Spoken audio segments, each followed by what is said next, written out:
আসসালামু আলাইকুম, আমি professor doctor A K M Fazlul Haque বলছি আমার নিজস্ব hospital doctor Fazlul Haque colorectal hospital limited থেকে। এটা ধানমন্ডিতে অবস্থিত, ঈদগাহ মসজিদের উল্টা দিকে, সাত মসজিদ রোডের উপরে এবং আলমাস কেএফসির উল্টা দিকে অবস্থিত। আর এদিকে 15 নম্বর বাস স্ট্যান্ডের দক্ষিণ পাশে অবস্থিত। আমরা গত 1 বছর যাবত এই হাসপাতালটা চালু করেছি। এখানে কোলন অ্যান্ড রেকটাম সার্জারি সমস্ত কিছু হয় গত 30 বছর যাবত। তো আমরা ডেইলি প্রায় 80-90 জন রোগী দেখি। তার মধ্যে 7 থেকে 10 জন থাকে ক্যান্সারের রোগী, কোলন ক্যান্সার এবং পায়খানার রেকটামের ক্যান্সারের রোগী। তো আজকে আমি একজন রোগী পেয়েছি, ওনার বয়স 61 বছর। ওনার সমস্যা হলো ওনার পায়খানার সাথে একটু রক্ত যায়, কালো রক্ত যায়। আর পায়খানা করার ফ্রিকোয়েন্সি অর্থাৎ বারে বারে হচ্ছে, প্লাস তলপেটে ব্যথা হচ্ছে নাভির চতুর্দিকে, এবং পায়খানা ক্লিয়ার হয় না, ওয়েট লস হচ্ছে, অর্থাৎ ওনার ওজনটাও কিছু কমে গেছে এবং নিঃশক্তি দুর্বল লাগছে। এর থেকে আমরা কোলোনোস্কোপি করেছি। কোলোনোস্কোপি করার পরে দেখা গেছে ওনার কোলনের ভিতরে ক্যান্সার পাওয়া গেছে। সেখান থেকে মাংস নিয়ে পরীক্ষা করার পরে ওনার অ্যাডিনোকার্সিনোমা অর্থাৎ ক্যান্সারের জীবাণু পাওয়া গেছে, বায়োপসি প্রুভড ক্যান্সার। এটা অপারেশন করতে হবে। আমরা ওই চাচার সাথে একটু কথা বলে দেখি যে উনি কি কি সমস্যা ভুগতেছেন, মানে কি কি ভাবে বুঝলেন ওনার যে এই সমস্যা আছে। আসসালামু আলাইকুম। ওয়ালাইকুম আসসালাম ওয়া রাহমাতুল্লাহ। জি চাচা, আপনার বাড়ি কোথায়? আমার বাড়ি কুমিল্লা। আচ্ছা, কুমিল্লা বাড়ি। কুমিল্লা বাড়ি। সাভারে কার বাসায় উঠছেন? সাভারে আমার নিজস্ব বাসা আছে। সাভারে আপনার নিজস্ব বাসা, কিন্তু বাড়ি কুমিল্লা। কুমিল্লা। আচ্ছা, আপনি যে আমাদের কাছে আসলেন, আপনার পেটে কি কি অসুবিধা হয়েছিল এটা একটু যদি বলেন।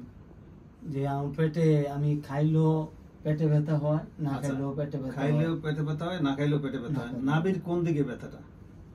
অনেক সময় উপরে হয়, অনেক সময় নিচে হয়। নাভির উপরে হয়, নাভির নিচে হয়। নিচে হয়। খাবার পেট ভরে ভাত খাইলে কি পরে পেটের ব্যথাটা বাড়ে?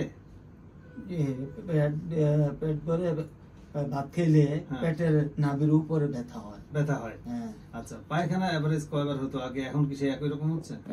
পায়খানা 6-7 বার হইতো, পাতলা পায়খানা।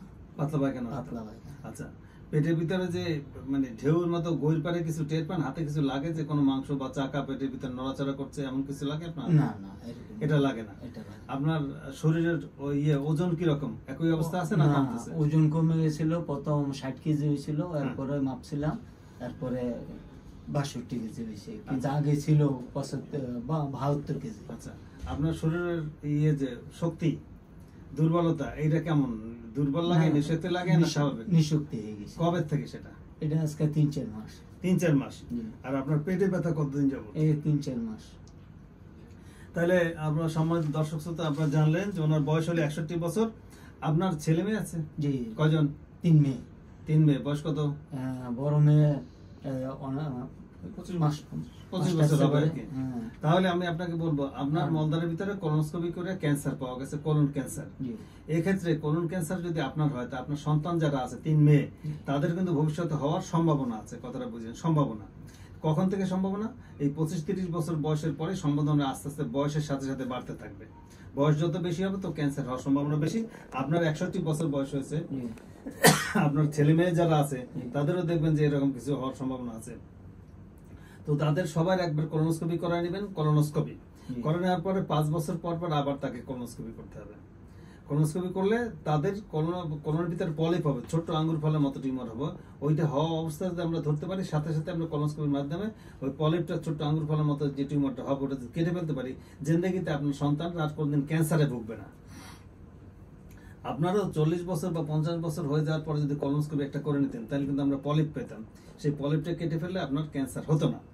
তো সম্মানিত দর্শক শ্রোতা, আপনারা বুঝতে পারলেন যে চাচার যে ওনার 61 বছর বয়স, বাড়ি কুমিল্লা, আসছেন সাভার থেকে। ওনার পেটের যে সমস্ত সমস্যা আপনারা শুনলেন, পেট ব্যথা যদি হয়, শরীর দুর্বল লাগে, তারপরে নাভির নিচে বা নাভির চতুর্দিকে দিয়ে মোচড় দেয়, আপনার পায়খানা বারে বারে হয়, পায়খানার সাথে কালো রক্ত যায়, যেগুলো ওনার, এবং শরীরে যদি নিঃশক্তি লাগে, দুর্বল লাগে, তাহলে আপনাকে অবশ্যই ভালো ডাক্তারের কাছে, কলোরেক্টাল সার্জনের কাছে যেতে হবে। গিয়ে কোলোনোস্কোপি করে দেখতে হবে যে আমার ক্যান্সার কোলনে আছে কি না আছে। এটাই সচেতনতার জন্য আজকে আমরা এই ভিডিও করলাম। সবাই ভালো থাকেন, সুস্থ থাকেন। আমরা ডেইলি 8 থেকে 10 জন রোগীর ক্যান্সার পাই, এবং আমাদের ক্যান্সার রোগী একটা অপারেশন করতে লম্বা সময় লাগে। সেই জন্য প্রতিদিন আমাদের অপারেশন করতে হয়, হোল নাইট ব্যাপী, সারা রাত্রি ব্যাপী আমাদের কোলন ক্যান্সার গুলো অপারেশন করতে হয়। একটা না, 3-4 জন রোগী থাকে ক্যান্সার অপারেশনে ডেইলি। তো আর আমরা 8 থেকে 10 জন রোগী দেখি ডেইলি ক্যান্সার রোগী। সো আপনারা সবাই ভয় পাবেন না, বাট সবাই সতর্ক থাকবেন এবং চিন্তা করবেন যে আমার এই সমস্ত কোনো সিমটম যদি আসে বা 40 বা 50 বছর বয়স হয়, সাথে সাথে আমরা কলোনোস্কোপি করে কিছু হওয়ার আগেই যদি জেনে নিতে পারি, তাহলে আমরা সবাই সুস্থ থাকবো, ভালো থাকবো। আসসালামু আলাইকুম।